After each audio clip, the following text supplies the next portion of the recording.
اور ان عزلیات کے پیچھے لگ گئے جو سلیمان کے عہد سلطنت میں شیاطین پڑھا کرتے تھے۔ اور سلیمان نے مطلق کفر کی بات نہیں کی، بلکہ شیطان ہی کفر کرتے تھے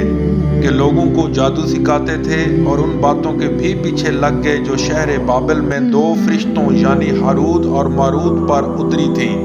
اور وہ دونوں کسی کو کچھ نہیں سکھاتے تھے جب تک یہ نہ کہہ دیتے کہ ہم تو ذریعہ آزمائش ہیں، تم کفر میں نہ پڑو۔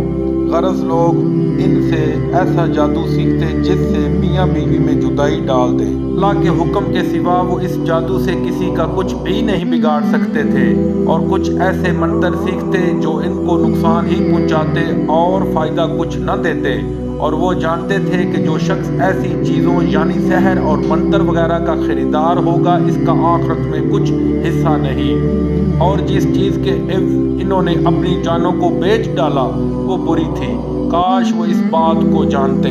اور اگر وہ ایمان لاتے اور پرہیزگاری کرتے تو اللہ کے ہاں سے بہت اچھا صلہ ملتا۔ اے کاش وہ اس سے واقف ہوتے۔